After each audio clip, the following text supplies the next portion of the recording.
Bismillahirrahmanirrahim. Assalamualaikum warahmatullahi wabarakatuh.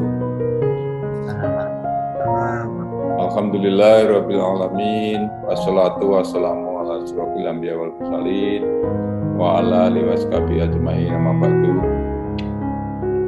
Para pemirsa TV Alesab, baik yang langsung maupun yang melalui YouTube, kita bersama Mas Taftian Respandi PhD, dosen di Fakultas Ekonomi 11 Maret. Kali ini kita akan berbincang-bincang mengenai tentu saja ekonomi syariah ya, karena ini program dari Masyarakat Ekonomi Syariah dan Pesantren Alesab.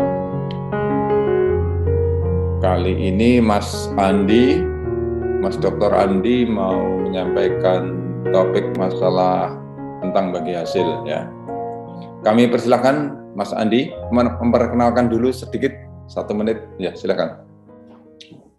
Bismillahirrahmanirrahim. Assalamualaikum warahmatullahi wabarakatuh. Bapak Ibu yang saya hormati, Prof. Bambang, Pak Zaki, kemudian juga teman-teman dari IMES yang saya hormati. Pertama, mari kita panjatkan bersyukur kehadirat Allah Subhanahu wa taala atas karunia-Nya kita saat ini berada di bulan Ramadan, bulan yang penuh berkah, dan saat ini alhamdulillah itu kita berada di 17 Ramadan ya. Berarti nanti malam setelah maghrib itu kita akan berada di 18 Ramadan. Itu adalah tidak terasa gitu, sudah setengah lebih kita menjalannya, dan tentunya ada banyak hal gitu yang mungkin bisa kita koreksi dari pribadi kita masing-masing tentang amalan kita dan sebagainya, sembari berharap bahwa apa yang sudah kita lakukan itu bisa diterima oleh Allah Subhanahu wa taala. Bapak-bapak, Bapak Ibu yang saya hormati, sebelumnya saya ucapkan terima kasih kepada Prof. Bambang, juga kepada Mas Ibrahim Fatwa yang sudah mengundang saya di sini untuk sedikit berbagi dan berdiskusi tentang ekonomi syariah. Dan untuk kali ini bahasan yang ingin saya ambil adalah terkait dengan bagi hasil dalam ekonomi syariah itu adalah seperti apa. Sesuai dengan amanah dari Prof. Bambang, maka sebelumnya saya akan memperkenalkan diri dulu. Saya Taftian Respandi, lahir 34 tahun yang lalu di Boyolali dan sampai sekarang masih berada di Boyolali. Saat ini saya diamanai untuk menjadi dosen di Fakultas Ekonomi dan Bisnis Universitas 11 Maret, tepatnya sejak tahun 2013. Sejak tahun 2013 saya diamanai berada di FEB UNS. Adapun saya tidak mengatakan bahwa spesialisasi, tapi bidang ilmu yang saya cukup tertarik di sana itu adalah seputar keuangan, terutama keuangan syariah, pun juga dulu pada saat saya mengambil sekolah itu S3, itu saya juga konsentrasi yang saya ambil yaitu tentang ekonomi syariah, tepatnya yaitu disertasi saya itu bercerita tentang kompetisi yang ada di bank syariah. Nah, mengapa saya mengambil topik itu? Karena memang ekonomi syariah tentunya kita Muslim yakin ya bahwa ekonomi syariah itu adalah sebuah solusi gitu. Ekonomi syariah bukan lagi alternatif, tapi adalah sebuah solusi atas carut-marut perekonomian yang ada di dunia saat ini. Sehingga saya sih merasa bahwa bagaimana caranya kita bisa berkontribusi di tetangga, mungkin di masjid, tapi mungkin di segi ekonomi syariah itu ya kontribusinya salah satunya yang berharap dan juga semoga akan semakin banyak masyarakat yang bisa berharap, yang bisa bergabung gitu di MES ini untuk ikut menggaungkan ekonomi syariah in any aspect gitu ya, jadi aspek apapun itu. Baik, saya akan bicara sekitar mungkin 10 menit ke depan gitu. Karena saya tidak banyak bisa bicara gitu sebenarnya. Jadi selama 10 menit ke depan saya akan bicara dan mungkin nanti kita akan berdiskusi gitu nanti mungkin, dan tentunya saya mohon kepada Prof. Bambang untuk maupun teman-teman yang lain untuk bisa mengoreksi gitu apabila ada dari pernyataan atau apa yang saya sampaikan itu ada salah di sana. Ketika kita ngomong tentang ekonomi Islam, ketika kita ngomong tentang ekonomi syariah, itu pasti seringnya kita akan dihadapkan pada suatu teorema, yaitu bagi hasil. Di dalam term bahasa Inggrisnya sendiri, itu sebenarnya bagi hasil itu lucunya itu diserap dia dari kata profit sharing, jadi sharing profit. Akan tapi di dalam diskusi literatur yang mostly saya baca itu berbahasa Inggris ya, walaupun itu misalkan dari Durham, itu misalkan dari Middle East, tapi memang sebagian besar saya baca yang bahasa Inggris karena bahasa Arabnya saya tentunya nggak ngerti gitu, jadi saya banyak baca yang dari bahasa Inggris. Tapi ternyata risk sharing itu lebih sering dipakai daripada profit sharing itu sendiri. Jadi di dalam bahasan-bahasan literatur itu daripada profit sharing, mereka lebih banyak bahas risk sharing. Kan ini terus menjadi bahasan yang menarik. Mengapa risiko itu lebih banyak dibahas daripada profit itu sendiri? Kalau kita kan yang ada di benak kita, kalau kita ngomong tentang bank syariah misalkan atau lembaga keuangan syariah, maka di sana ada bagi hasil. Seolah setiap aktivitas yang dilakukan oleh pengusaha di bank syariah, ketika dia mendapat pembiayaan dari bank syariah, maka di sana akan ada bagi hasil, maka di sana akan ada bagi keuntungan. Padahal di dalam proses bisnis seseorang, misalkan kita menjadi seorang entrepreneur, itu maka di situ tidak selalu ada profit. Bisa juga dalam satu waktu kita ada yang namanya rugi. Bisa juga dalam satu waktu kita mengalami sebuah kerugian, kan seperti itu. Nah, mengapa dalam literatur itu banyak dibahas tentang risk sharing? Itu ceritanya ternyata cukup panjang. Mungkin kita akan kita awali dulu tentang bagaimana sih risiko itu. Mengapa Islam itu terus kemudian membahas risk sharing lebih banyak daripada profit sharing itu sendiri. Nah, kita ngomong tentang risiko. Risiko itu sebenarnya apa? Risiko itu sesuatu yang tentunya tidak kita harapkan. Sesuatu yang kalau terjadi itu bisa menciptakan kerugian bagi kita. Kalau kita punya rumah, maka risikonya adalah misalkan rumah kita rusak, rumah kita terbakar, rumah kita dicuri. Itulah kenapa terus kemudian ada asuransi rumah. Kalau di luar negeri sana, saya tinggal 4 tahun di Perancis, itu asuransi rumah itu wajib. Kita nggak bisa menyewa rumah kalau kita tidak punya asuransinya. Kalau di sini kan nggak wajib. Pun juga mobil. Saya nggak punya otoritas untuk mengendarai mobil di Perancis ketika saya nggak punya asuransinya. Maka asuransi itu menjadi hal yang wajib. Nah, di Indonesia kita lihat kalau misalkan ada tenaga kerja ya, ada tenaga kerja entah itu di pabrik ataupun di non pabrik, entah itu blue collar ataupun white collar, itu ada asuransi untuk ketika suatu saat mereka mungkin kehilangan pekerjaan. Nah, kalau kita cermati masing-masing,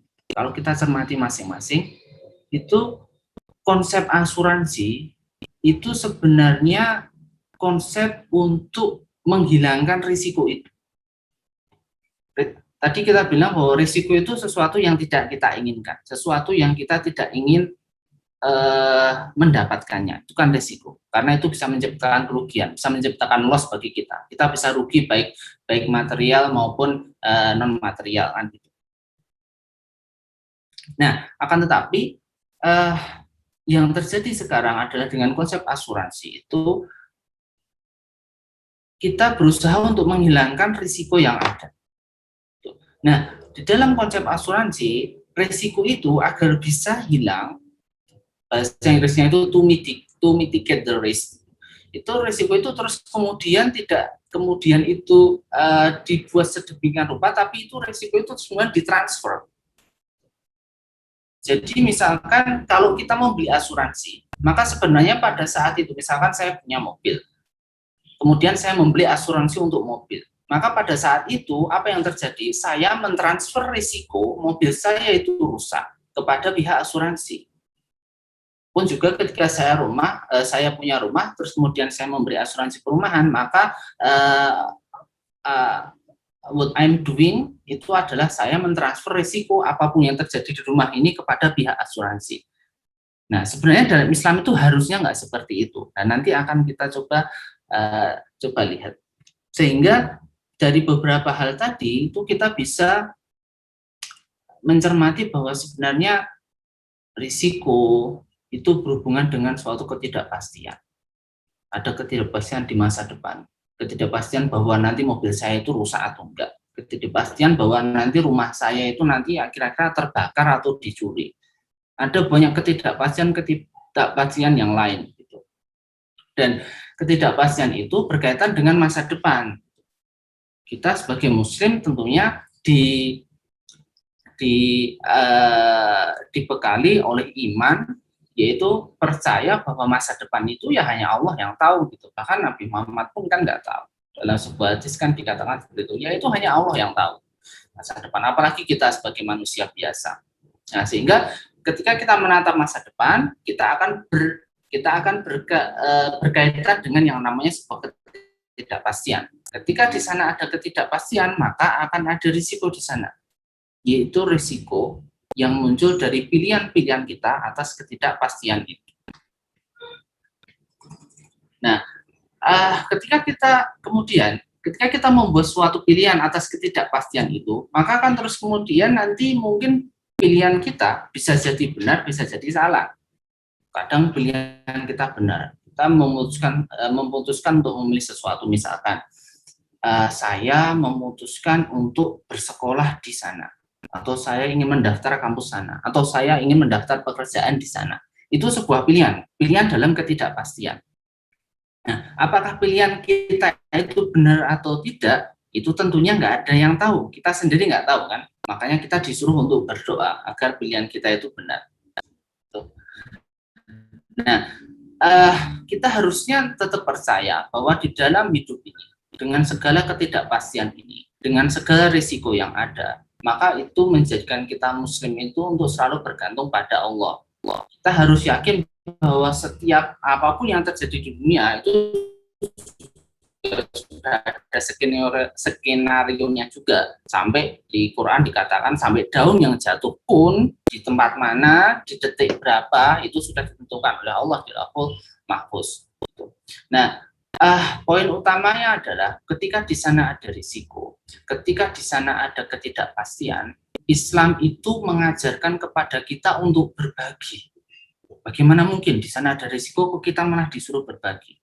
Di dalam Al-Quran banyak ayat yang mengatakan tentang zakat, banyak ayat yang mengatakan tentang sedekah.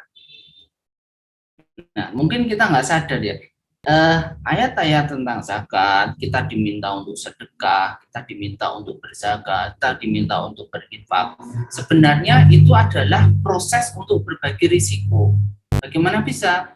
Itu adalah proses berbagi risiko orang-orang yang pendapatannya uncertain, pendapatannya nggak pasti, yaitu orang-orang miskin, orang-orang fakir, dan juga mungkin 8 asnaf itu kan pendapatannya nggak pasti. Karena nggak pasti, itu kan risiko dia itu kan lebih tinggi daripada orang yang mampu. Nah, zakat, infak, sedekah itu adalah salah satu instrumen untuk berbagi risiko, berbagi antara orang yang mampu dengan orang yang tidak mampu. Bukan mentransfer risiko, tapi berbagi risiko. Nah, itu sebenarnya juga sudah diajarkan di agama kita. Dan kalau kita tarik lebih lanjut, mengapa di dalam Islam itu diajarkan namanya resharing, itu juga menjadi salah satu alasan utama mengapa di dalam Islam itu riba itu dilarang. Mengapa interest? Karena ada sharing risiko itu. Di dalam sistem bunga, kan kita tahu Sistem bunga itu tidak mengenal risk sharing. Sistem bunga itu adanya risk transfer, seperti yang ada di sistem asuransi tadi. Saya beli asuransi, maka saya mentransfer risiko semuanya yang saya punya. Risiko misalkan saya asuransi mobil, maka risiko kepunyaan mobil saya entah nanti dicuri, baret-baret dan sebagainya, itu saya transfer semuanya ke lembaga asuransi, kan gitu. Begitu juga dengan sistem pembiayaan berbasis bunga. Kalau sistem pembiayaan berbasis bunga, maka di sana tidak ada mekanisme risk sharing. Ya memang ada mekanisme risk sharing, kreditur mungkin dia bisa default ya, tapi spirit untuk risk sharing itu nggak ada di sana. Dalam sistem bunga, di sana adanya transfer risiko, adanya ada di dalam entrepreneur itu terus kemudian akan menjadi milik entrepreneur itu sendiri. Jadi bank atau lembaga keuangan itu sama sekali tidak akan menanggung risiko apapun. Sekali lagi ya, saya katakan bisa jadi risiko default itu tetap ada, akan tetapi bank itu tetap berada pada posisi dia lebih superior daripada pengusaha. Karena ketika pengusaha mengalami gagal, nanti mereka asetnya masih dilikuidasi dan sebagainya. Nah,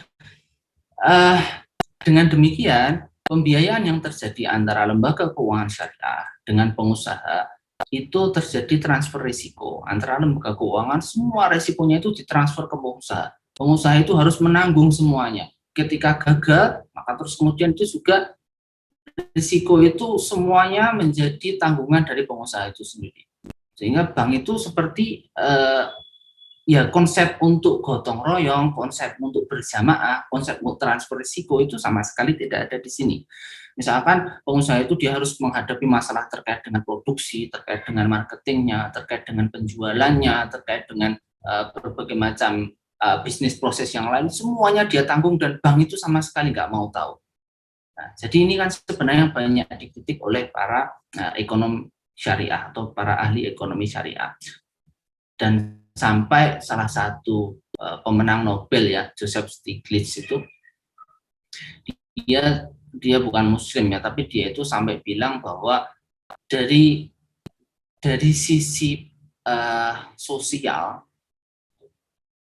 itu sebenarnya pembiayaan berbasis ekuitas atau equity financing, pembiayaan berbasis ekuitas itu dia memiliki banyak keunggulan. Memang ini susah diterapkan, tapi memiliki banyak keunggulan. Keunggulannya apa? Keunggulannya adalah karena risiko itu dibagi itu antara entrepreneur, antara pengusaha, dan penyedia modal. Risiko itu benar-benar dibagi.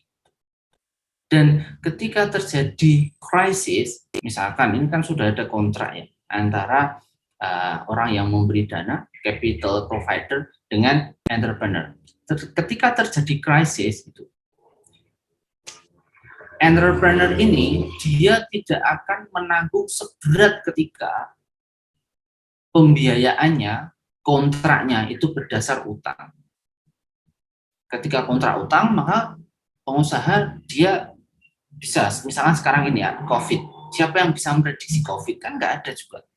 Tapi bank kan mungkin bisa jadi dia nggak mau tahu. Ketika ada COVID, maka pengusaha dia nggak punya pendapatan, walaupun nanti itu bank juga tetap kena imbasnya karena dia mau menyalurkan kredit juga susah. Tapi poin saya adalah bahwa ketika pembiayaannya itu berbasis hutang, maka dalam kondisi COVID pun pengusaha dia mungkin pendapatannya itu berkurang, tapi dia masih tetap harus membayar dalam jumlah yang sama setiap bulannya ketika kondisinya sama saja, ketika kondisinya biasa-biasa aja. Nah, ini adalah beberapa hal yang kiranya menjadi landasan mengapa di dalam Islam itu risk sharing itu sangat ditekankan.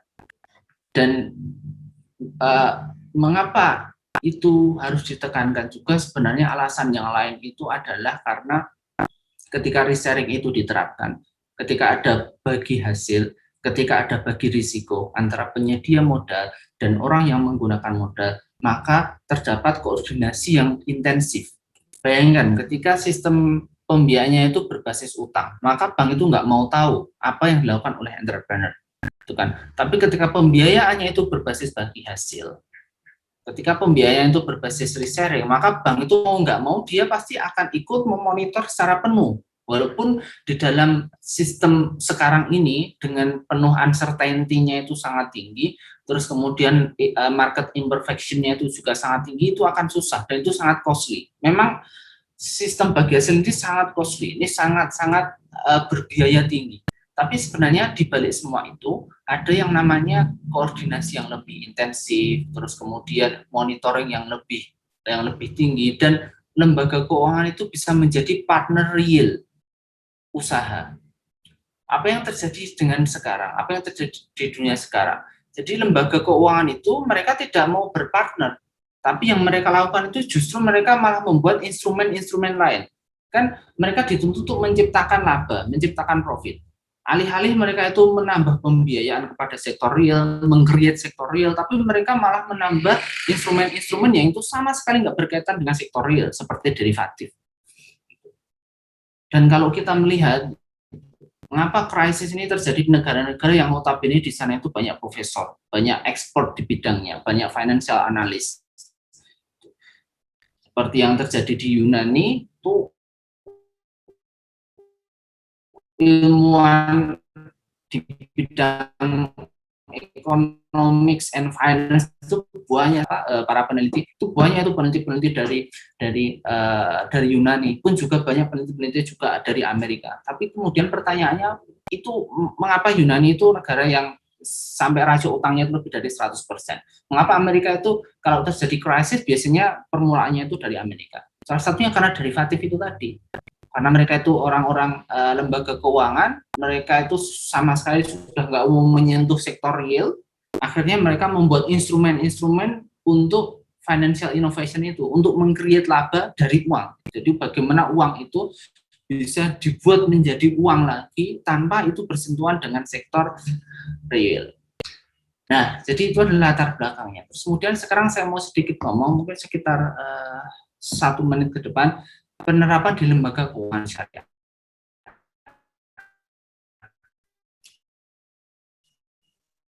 Nah, itu adalah yang paling pas bagi kita, adalah yang paling pas bagi muslim dan yang paling baik bagi kita.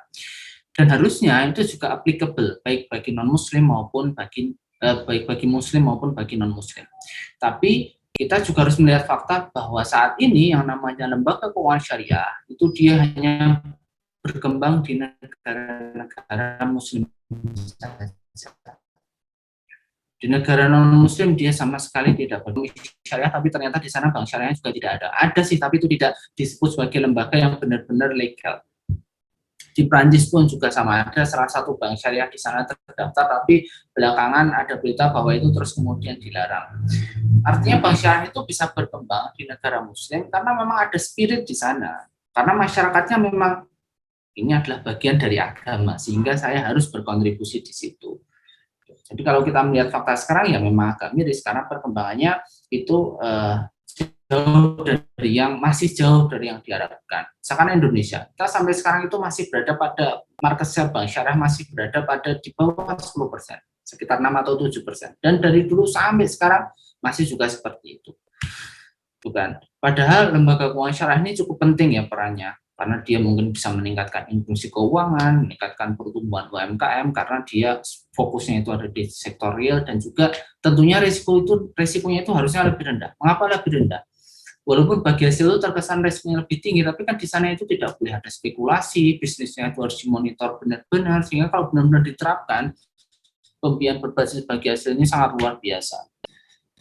Jadi tentunya pada akhirnya saya hanya bisa ngomong bahwa dengan segala kelebihan konsep bagi hasil resharing yang ada di ekonomi syariah, yang ada di ekonomi Islam ini harusnya menjadikan kita semua itu terketuk gitu untuk kemudian bagaimana sih caranya kita bisa mengembangkan ekonomi syariah ini dari sisi mana, terus kemudian sehingga suatu saat memang negara, terutama negara-negara muslim ya, negara-negara muslim yang menginginkan, yang harusnya potensi keuangan Islamnya itu sangat besar, itu benar-benar bisa dimaksimalkan. Jadi semoga kita semua masih bisa tetap berkontribusi di sana dan juga menerapkan ilmu-ilmu ekonomi syariah yang saat ini masih banyak sekali sektor yang bisa kita kembangkan dan kita bisa berkontribusi di dalamnya. Demikian kurang lebihnya saya mohon maaf, saya mohon komentar, saya mohon kritik ketika ada pernyataan saya yang salah. Terima kasih. Assalamualaikum warahmatullahi wabarakatuh. Waalaikumsalam warahmatullahi wabarakatuh. Nyun sewu, Prof. Bambang masih mute kadosipun. Terima kasih Dr. Andi dan Bapak Ibu, adik-adik semuanya. Ada yang baru yang disampaikan Dr. Andi, bahwa Bank Islam itu jangan menekankan pada profit sharing-nya. Tentu saja profit sharing oke, tetapi risk sharing-nya itu lebih dipikirkannya. Dan itulah yang kata Pak Andi juga banyak ditekankan di dalam Al-Quran. Tadi Pak Andi menyampaikan hal yang bagus sekali mengenai kelemahan-kelemahan sistem bank konvensional, di mana bank tidak peduli kepada risiko dan selfish atau egois dengan menciptakan instrumen-instrumen keuangan untuk memperbanyak uang, ya, dari uang menghasilkan uang yang tidak berkait dengan sektor real. Ini bedanya dengan bank syariah, di mana pinjaman-pinjaman harus berbasis sektor real yang disebut pembiayaan, bukan pinjaman. Jadi banyak orang yang merasa kok pinjam-meminjam di bank syariah itu tidak ada akad pinjam-meminjam, yang ada itu biasanya itu jual beli atau bagi hasil. Jadi nggak ada hutang, kata hutang di bank syariah itu nggak ada.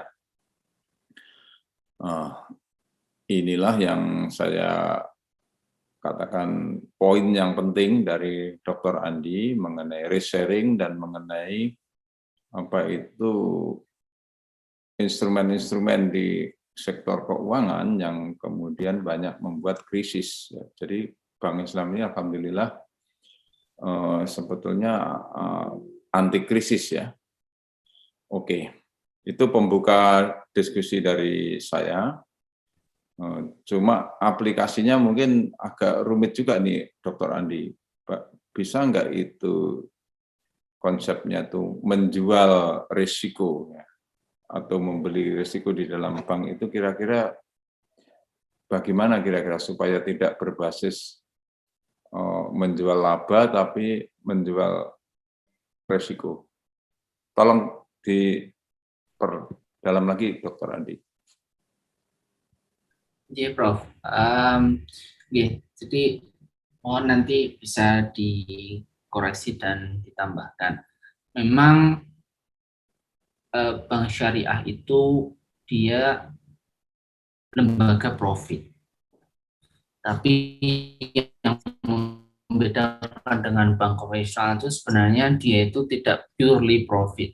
Dia lembaga keuangan syariah itu dia tetap ada kewajiban untuk dia berbagi, baik berbagi keuntungan maupun berbagi risiko.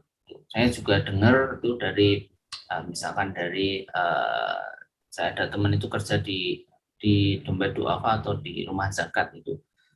Di Indonesia ini ternyata lembaga yang tersertifikasi untuk mengelola zakat itu ternyata tidak banyak. Maksudnya yang itu memang ada SK Kemenaknya, itu ternyata tidak banyak.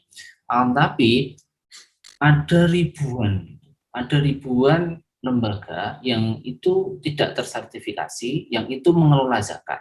Dan juga pun banyak juga lembaga keuangan syariah yang itu juga ikut memungut zakat, maksudnya ikut untuk mengelola zakat gitu.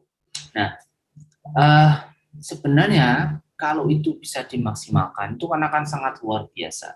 Artinya lembaga keuangan syariah ataupun bank syariah itu dia juga memiliki kewajiban untuk mungkin dia untuk juga mengelola zakat, terus kemudian didistribusikan juga, itu kan tentunya dengan ada mekanisme-mekanisme tertentu yang harusnya juga diatur oleh undang-undang.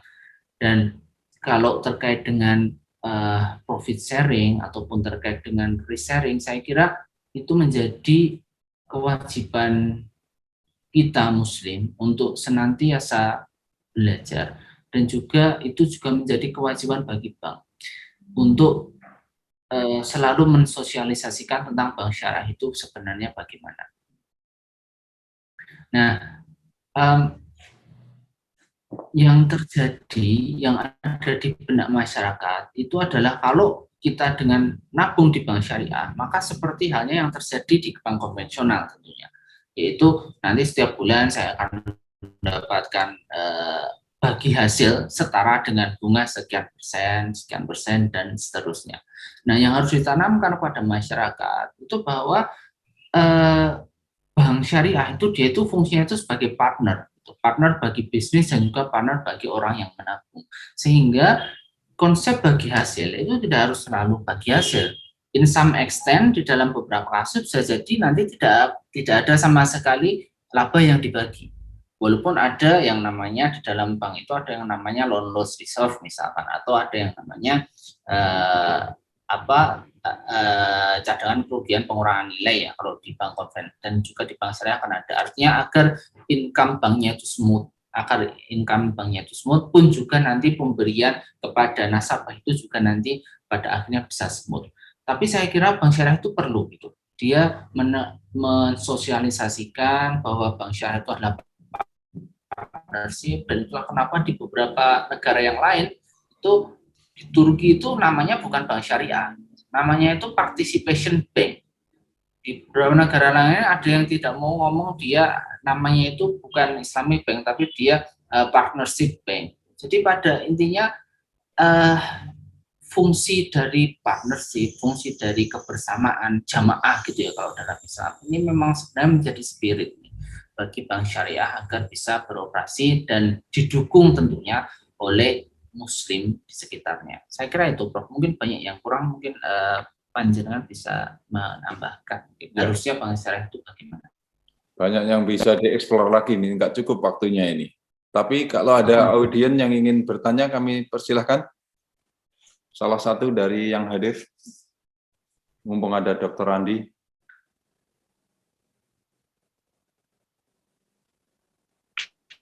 Ada yang mau bicara? Silakan.